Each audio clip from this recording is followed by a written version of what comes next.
Hey friends, welcome back to a new episode of openBIMvoice. Today is the third episode and I'm happy to have with me Jocelyn Sapin from Switzerland. Hey Jocelyn, thank you for joining me. How are you doing today? Hi, Petru. I'm very good, and you? Good, good. Always happy to talk about openBIM and share experiences from people who are actually doing it, not just thinking about it. So, yeah, tell us a few words about yourself and then we can jump straight into openBIM. Yeah, sure. I'm from Switzerland. Uh, I have a civil engineer background, but I got interested into BIM very early, around 2016, 2017. So it was actually the end of my curriculum during my master degree, and I decided to jump directly to a BIM role before even. I joined the civil engineer company, but as a BIM specialist directly. I started my career with expatriation to Singapore because the adoption was a bit more advanced there. So I wanted to see how it was. I learned a lot, but in Singapore, I worked mostly in closed beam in a very Autodesk environment. And after 3 years, I came back to Switzerland, and that's where I discovered really the potential of openBIM. Uh, I didn't join a civil engineering company. I joined a consulting company because I wanted to see how it was on the strategic level. So I was more on the project owner or client side, and the benefits of openBIM were much more obvious, and that's where I got really interested into that. And so far, since I'm back in Switzerland, I almost never opened the Revit model ever again. I only work with IFC. Wow, I love that. I love that. That's great to hear. Very interesting to say that you worked like a client representative, right? Mhm. Um, was this, I guess it was a public client, right? Or private clients or private projects? And I'm curious about this. What's happening when it comes to openBIM in Switzerland? How are the governmental agencies? What kind of BIM mandates are there that you are aware of? Mm. On the public side is I think exclusively openBIM now. But not only public clients. It can be also hospitals or like or banks. Banks are quite advanced actually regarding BIM and BIM requirements. Okay. But yeah, it's mostly banks, the big corporation, the insurance, the Mhm, pharmaceutical plants, mhm, and obviously the public sector. mhm, And I know that they are hiring a lot of BIM manager and BIM specialists, mhm. and they develop also their own standards, then their own requirements, and even I heard that they are working on their own platforms also for Okay. deliverables. Okay, that's interesting. Yeah. So Um, now a lot is happening, and I think Switzerland compared to other projects I've done in other countries where the clients wanted to receive Revit model. Switzerland is very attached to the fact that when the contract with a designer company, architect, civil engineer is a mandate, mhm, and the mandate is an obligation of result, not an obligation of mean. So you mhm. cannot impose the designer with which solution is supposed to work. Yeah. That's why you set all your requirements in open formats. The deliverable is an IFC, and then the designers are free to work with the solutions they want. And I That think that's the sounds way that's the way to go. Yeah, it sounds like the proper way of doing things. Doesn't make any sense. Like for a client to force people to use a specific tool, designing companies. What do you do if they are already been using it over 20 years, other tools? They don't get a chance to join the project. That sounds like nonsense. And there are unfortunately some public clients around who are doing just that. And yeah, unfortunately, that comes. as a limitation of their BIM resources, if they have any, or the advice they get from external consultants that know only how to use these environments. Um, let's get back a bit to the fact that you mentioned that now you don't have to open Revit models anymore. Tell me how exactly are you working in your role? What exactly do you do with these IFC models? Like how does your typical workflow look like nowadays? It depends what my role is. I work as well as a consultant on the client side doing either strategy and quality insurance. But I Okay. can also be BIM manager or BIM coordinator depending on the needs. Mm-hmm. But all of this, either it's the coordination or the quality insurance, for example, Mm-hmm. I always base my work on the IFC model because, as I said, the deliverable is the IFC model. So if I have to check the quality of a model, it's going to be the quality of the deliverable.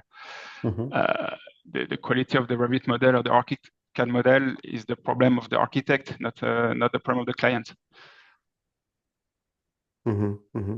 Yeah, that makes I sense. really make the difference in BIM between what is being the model that is being used to work to develop the project, the model that is being shared, the model that is being delivered, and the model that is going to be used Uh-huh. during the operation phase. For me, it's very different things.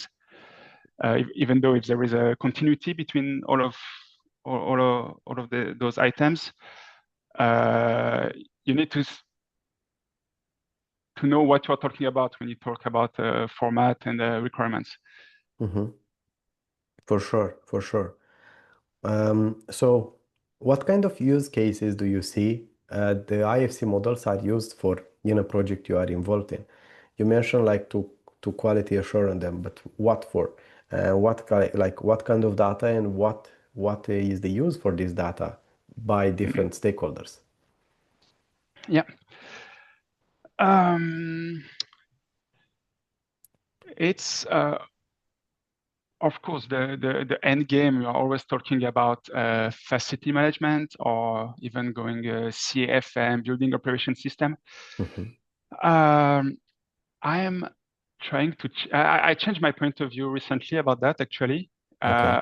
I think we have a wrong vision to see a BIM model from something continuous, something that starts at LOEN 100, and that's going to be developed and evolve in the project until being Okay. delivered in the end and being used. Uh, I don't think it's really the case, and I don't think that's why you shouldn't ask a Revit model to be the final deliverable. Mm-hmm. Because first, you never have only one model. You can have for the biggest project, you have over 50 models, and when a model is being shared and passed and then is going to go through the contractor, then goes back to the architect for revision and Mm-hmm. then delivered to the client, the chance that it's going to be usable as it is actually very little. Mm-hmm. So now I'm mostly pushing that we require only the data that is needed when we need it. Yeah. And the goal, the end game is to, at the end of the construction, you want to receive a model that contains all the information that has been produced during the project and the construction in a structured and standards format, which is why we need IFC because Mm-hmm. the standard is already here. We don't need to develop something new for every project. And you want it to be the same in every discipline. So the final model is, for me, is an information model that can be used is going to be useful as a source of information, as a database for the rest of the building life cycle.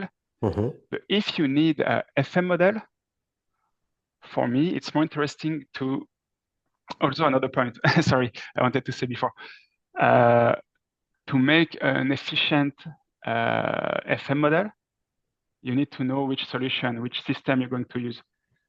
And if it try to anticipate this at the beginning of the project, we're talking of something that is going to happen in 5, 8, 10 years, or maybe more. it's impossible, especially nowadays with all the new solutions that are popping every month. Mm-hmm. So for me, it's getting more interesting to choose a solution at the end of the project. Mm-hmm. You have all the information you need in the IFC models, but you have too many informations. The architecture model contains too much things that you don't need for the FM. So if you want to use the model directly as it is, it's going to be too heavy and contain too many things that you don't need. So it's better to wait the end to choose your solution, to develop, to set your requirements, exactly what you need for this solution and for your building, Mm-hmm. and actually creating a new model, even if it's either IFC or Revit. It's not such a big deal. We are seeing it as a huge expense, but if you already have all the information you need, any modeling company can do it in 1 week. Mm-hmm. And it's actually much cheaper than trying to push the architect to add all the information you're going to need for FM during 10 years and revise and update. This is my point of view. But as I say, I changed my mind quite recently. That's why I'm not very clear, I think, the way I explain it. And I'm very happy to talk about it. Yeah, but that's interesting. So thank you for sharing that first and foremost, because Mm, um, we got used to this way of working. Like we produce information and we put everything from the get-go. So I didn't really thought too much about this because I was never so involved with that part, with the facility management or operations part. Most of the time I was involved with the construction, and for construction we had to have all the information needed for that, right? But I'm not saying again, like this is something I have to think and digest a bit more, but that doesn't really sound like something like a bad thing. Usually, how this works in Norway, I'll share my own experience, is that mhm, uh, let's take for example a contract where the general contractor is hiring or get the design from the designer. They use we are assuming we get good quality data and we can use it for building, like based on the workflow, based on mhm, the collaboration between both. Because like every time they start the requirements, we check, like as a BIM coordinator for a general contractor, you check if it covers all the requirements that we are going to need to build the project. Then we see if we get delivered anything. And after it's built, of course, for handover, how usually it works, the information gathered during the building phase, it's attached to the model that's going to be delivered for handover. mhm, So it's still not a standardized way who does that step. Sometimes it's the general contractor, sometimes it's the designer. It's still not clear, depends on the contract form and so on. But that's kind of how it works. But again, like I'm not saying like what you say, it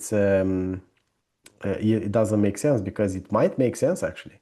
It might make sense because yeah, there is for sure a lot of data that is important for design and construction that is not relevant for facility management. So yeah, I didn't really think about that. So mhm, I think this is something where facility operators, people who are working with these models, they could come in with feedback and see. But I never even thought about the fact that you don't even have a solution. Let's say maybe that's happening when a new client, some of the times you are going to have clients who have an established solution. They are using already some tool, and they say that we need this information to also get it in this tool. And that sometimes that's part of the project. But when you don't have that, like you mentioned, like that might be important, and that might be a smart move to do it the way you mentioned.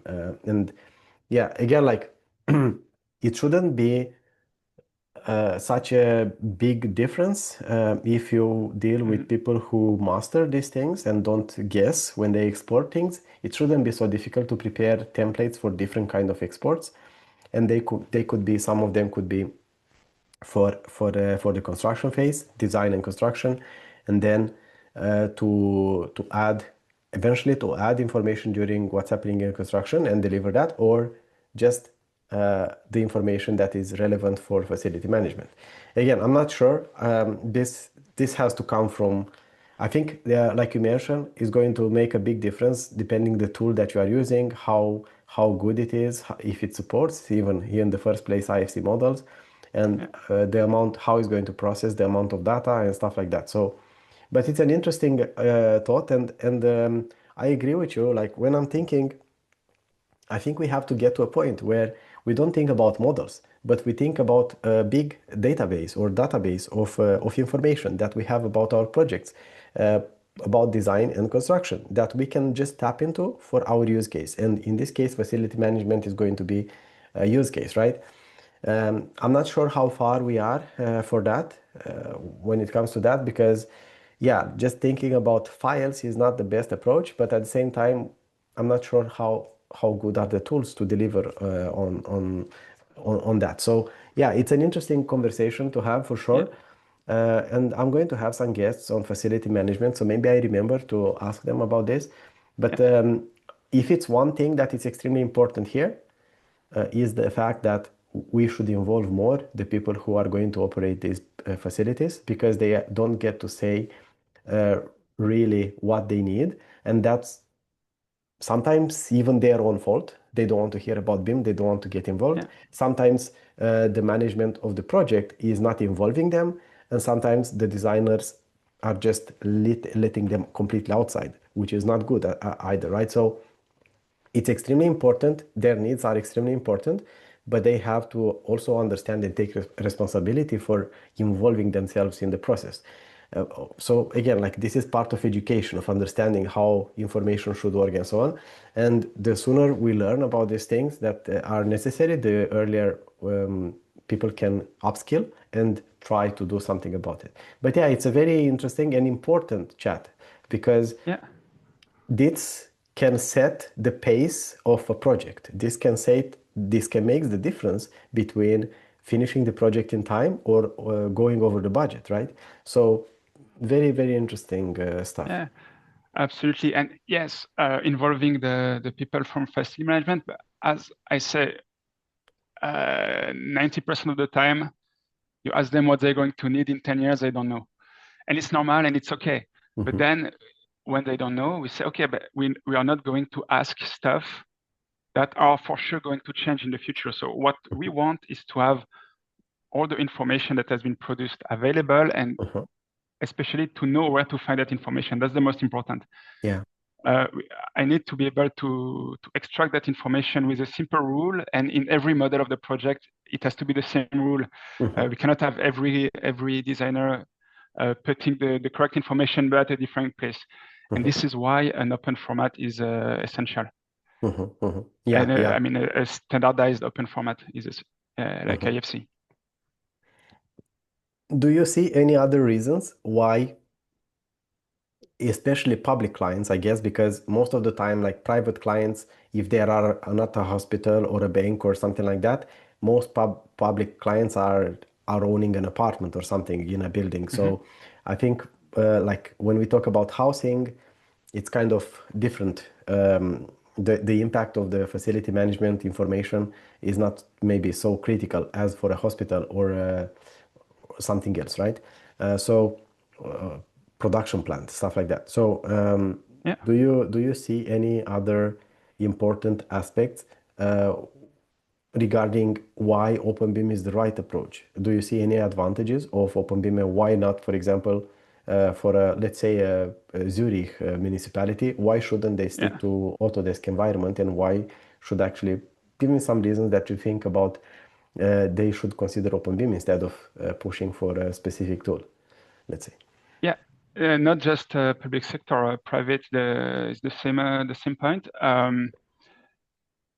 When we're talking about building, we are thinking long term. We are Mhm. thinking 50, 1 century sometimes. We should.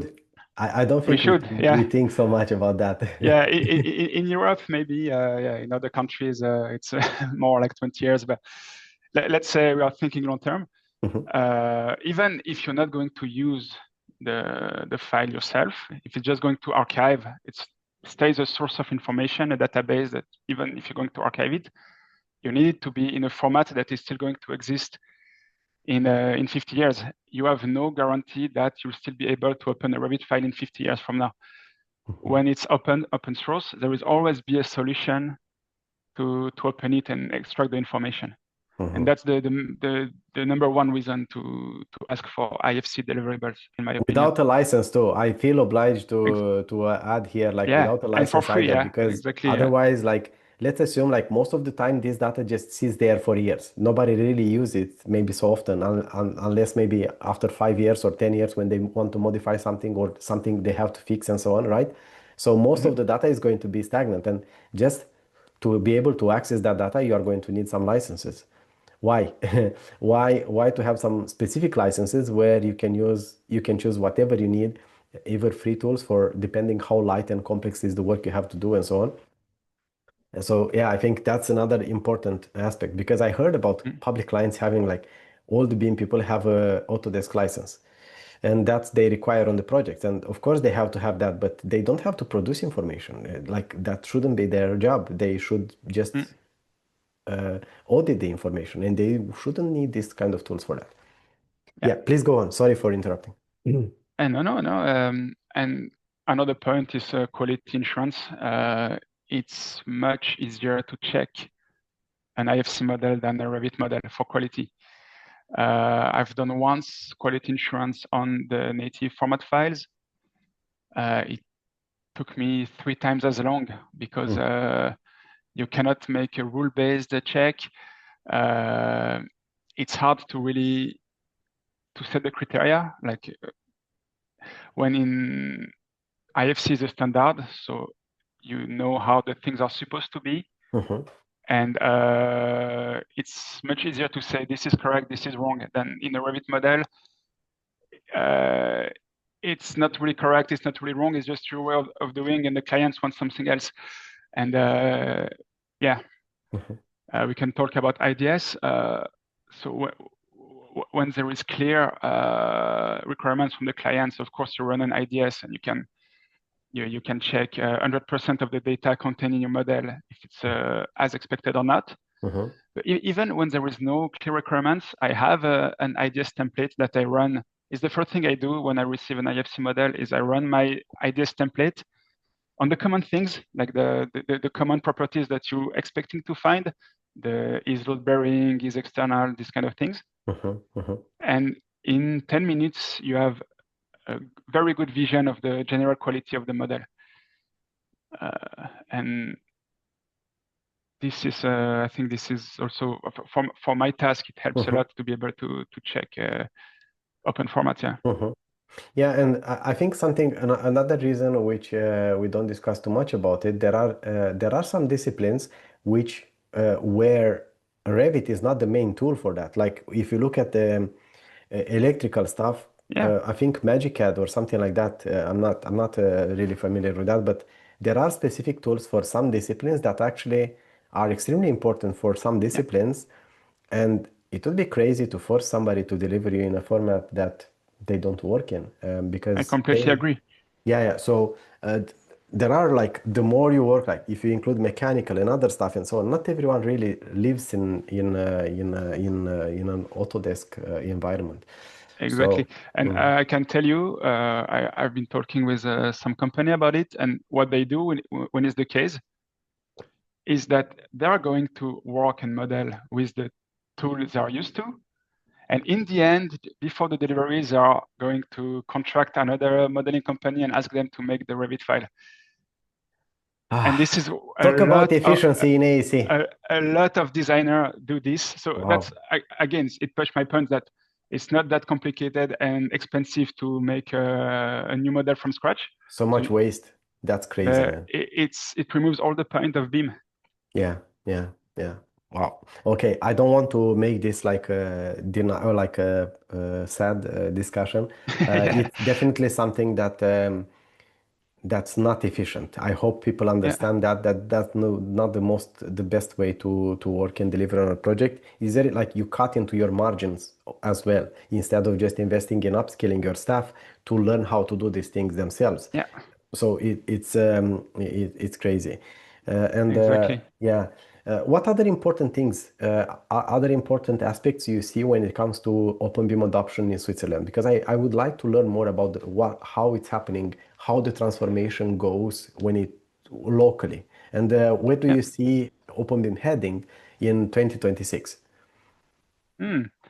I really think it's on the right track. As I say, it's being really pushed by the clients. I think it comes as a obligation, as a requirement from your client. Uh-huh. But now I've been surprised to see even designer between them using open formats. For example, I saw a project where the civil engineer needed his model to be validated by the architect, and they was using an IDS workflow between them Wow. to validate the models. And that's I was very Oh. happy to see this. Mm.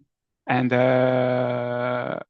we have also great trainings and people during trainings and even in schools. There is a lot of things happening in schools and universities.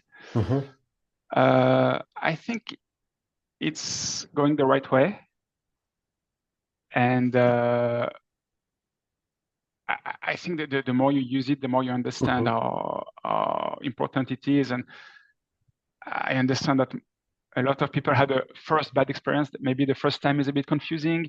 You have a very good Revit model, you export it in IFC, everything is broken.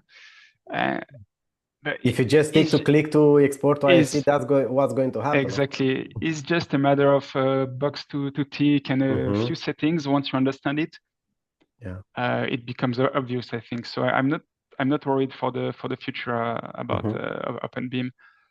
Yeah. Okay. Okay, that sounds good. That sounds good. I like what you see, what you say.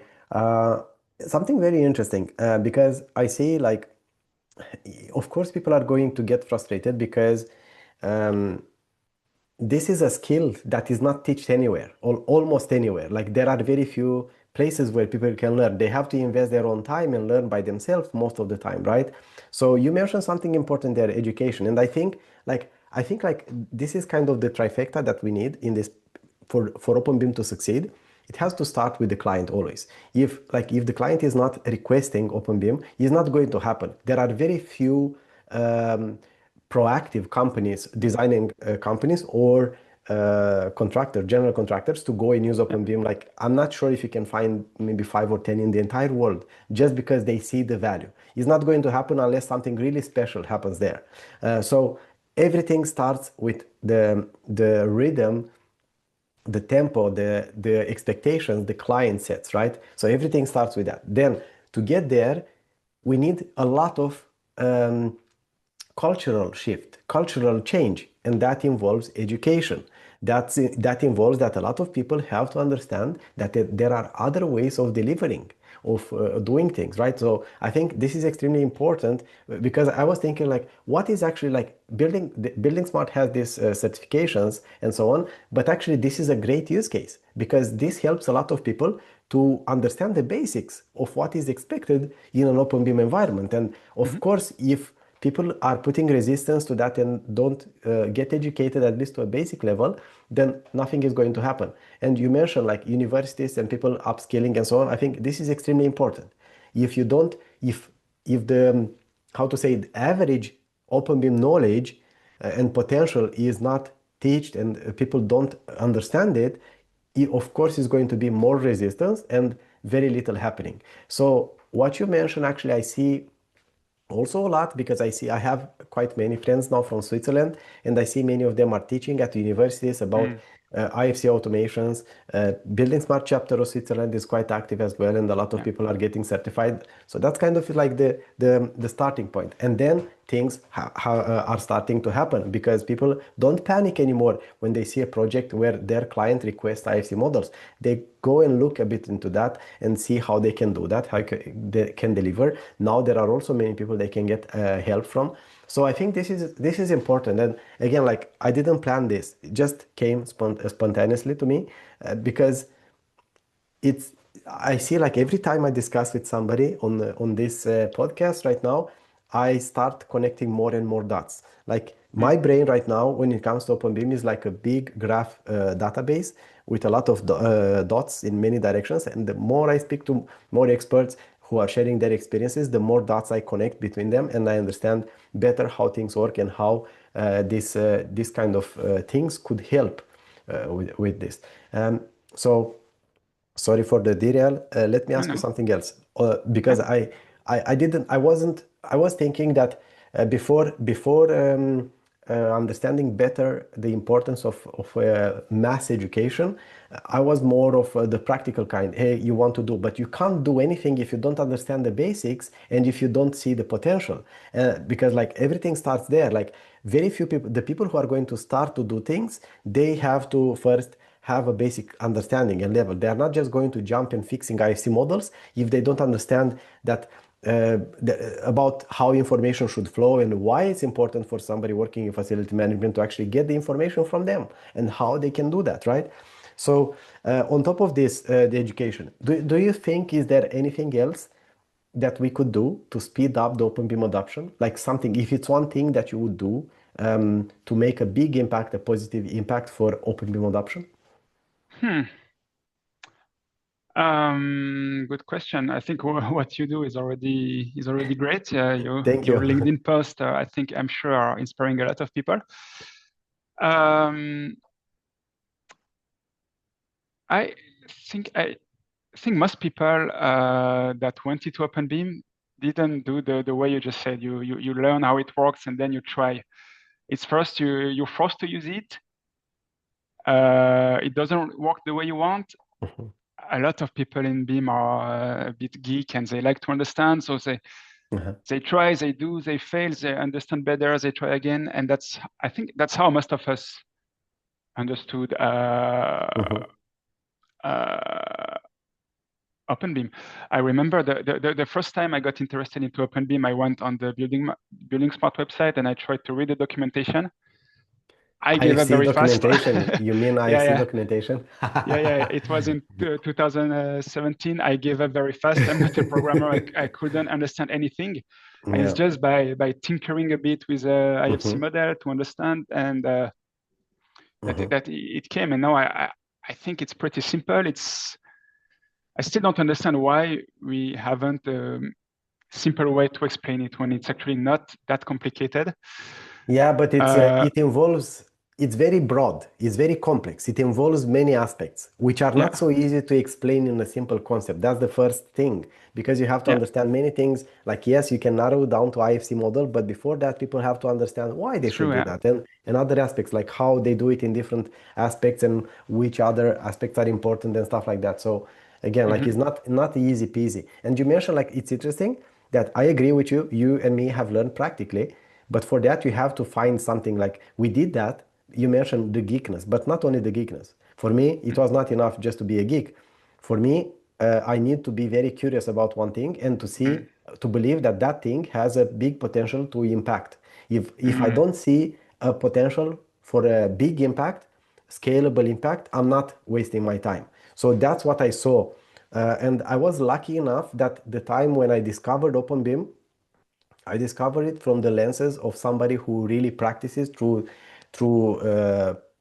everyday work and also by programming Bonsai BIM, Dion Molt, right? So I kind of got really fired up when I got this synergy between OpenBIM, but also putting it in practice using a tool which was meant to be IFC native and support us. So kind of that's how it is. But again, like uh, now we talk about the geek part, but we need also people who are not so geeky. We need also Hmm. project managers to understand actually the importance of Yeah. openBIM and why they should use it and why it's important to do it properly and not just to Yes. do it as a checkbox and stuff like that. So we also need people on site and other people, quantity surveyors and so on. So yeah, Yeah. there are different things we can look at this. Yeah, and that's the role of the BIM consultant. We're directly in touch with the owner part of the project, Mhm. and they have a bit of not lobbying, but they have a role to play in the adoption because they can, if they are convinced themselves, they can convince other people, and Mhm. yeah, Yeah, and and that's extremely important. Like I see more and more public clients getting BIM people in their organizations, and that's the Hmm. right approach because you want, like, this is so important a role, and it plays it's so much to do. People just think it's something they can just delegate, but that's not how it works. An external consultant is going not maybe to represent all your, maybe you are going to do that because you see the value of openBIM. But I'm sure there are many clients who have BIM consultants who don't really believe in openBIM. And then what you do? Then you hamper the adoption a lot, right? Because they are going to promote what they are comfortable to deliver and their teams and their like what they think, right? So that's like it's kind of uh, uh, Russian roulette or whatever. So I think this is extremely important. That's why uh, public clients should have their own teams. I'm not saying like they should get consultant when they need it from specialists, of course, but it has to be in their own interest, right? And I've seen that. I've seen that. I strongly believe that this is one of the reasons why the adoption has been very slow. Yeah, I'm 100% sure, and I'm not just saying. I know I've seen it for real in real projects, and yeah, that's happening. Unfortunately, so it's important that now I see more and more public clients having their own staff who and again, like the reason why you should think and consider open standards is because they don't have any agenda. They don't mhm, Open standards don't try to sell you any license. yeah, They just want you they just want to help you to standardize how you use data on your projects. You and the other company and the other country. Like they don't care about, they don't have another purpose. They don't have another goal. Like these standards are made by other people who have agreed that we should work in this way. It makes sense, right? yeah, yeah, absolutely. The When I start working with a new client, the first question I ask when the client say we want the project to be in BIM, I say, do you have someone internally who can open a BIM model? And a lot of times, no, They we don't. don't. Yeah, yeah. I say, okay, then we are not going to talk about FM until you have someone on your Mhm. side that can Help you with even that. know knows what the IFC model is. Yeah. Uh, But it's good, like we are in the process where we understand this, right? yeah, And more people realize that, well, we are having so many external consultants helping us. Why don't we get? And that's how eventually happens. And actually, I've seen that in Norway. I've seen that that's the success recipe because the organizations who do that, who have strong, healthy BIM departments, they are they have really implemented much quicker than other companies, which are really stagnating. So I think this is extremely important. Yeah, we can talk a lot about this, but yeah, the long story short is that we need clients, asset managers, or asset owners to understand they need BIM resources to help them connect yeah, facility management with project organizations that are being built so that they work efficiently, setting the right requirements and so on. What would you recommend to somebody who is still on the fence on openBIM? Um, where should they start? What should they do to see if actually what they are losing out on? um, I'm thinking BIM people. I'm yeah. thinking BIM people who are working in a BIM role. They model, they coordinate, they manage, and Mhm. they are still like, hey, I'm like, I see a lot of noise about openBIM, but what should I do actually? Which steps could I take to understand better? Yeah. Uh, I would tell that person that is going to have to use an open format one day or another. It's going to happen in his career. He cannot avoid it. If it's not today, it's going to be in the future project. Okay. If he's a BIM professional, it will be expected that he knows also that part of BIM. The client or even his boss is going to expect that he is familiar with openBIM also. Uh, it's better to learn now and improve with time, even if you don't have to use it now, than to just wait and be in the rush and having to fix IFC model when you have to deliver the week after. And uh, as we said, it can be complicated and confusing in the beginning, but the more you use it, the more clear it becomes. So try to play. If you have an IFC model somewhere, just use it. Look in the text. Simply reading opening an IFC file in a text editor and reading the lines makes you understand a lot of things already. Mhm. Then you can play with IDS editor and make some tests. You can use BSDD. It makes things clearer, and also something because we are talking about open format and standards. The LLM are very good with it, so you can use any chatbot, AI chatbot, ChatGPT, Claude, Gemini. Mhm. They are very good at explaining how it works. If you have a question, something you don't understand, just ask your AI chatbot, Mhm. and yeah, so it's no excuse anymore. Yeah, I like that. I like that. Let me add one more thing there. And for who doesn't know, there is BIMvoice Academy, a free Yes, open BIM community on school. yes, Feel free to join there. I also have a free 7 days challenge course where yeah, you go and learn something how to use bonsai like in practice, and you get a taste of how it can be. And again, like yeah, doesn't cost you anything, just be in the community. And because I think this is important. This is what helped me to actually become an openBIM specialist, let's say. mm, Because I asked questions and I had these people. And now I'm trying to make this community as the same with the same goal to be the space where you can ask questions and get the help when you get stuck and so on, and also providing you with a starting point. yeah. Thank you so much. Yeah. Sorry I didn't mention it. I'm part of the No, it's community. okay. No There is a worries. lot of value in the chat and the questions, and I actually learned a lot reading other people's questions. Thank you, thank you. He's not as active as I would like to, but in the future I plan to do something Mm, more about that. So I hope, and I'm going to try to make it more active. But people do ask questions and they get help as soon as I or other members can reply to them. So it's pretty cool. Yeah.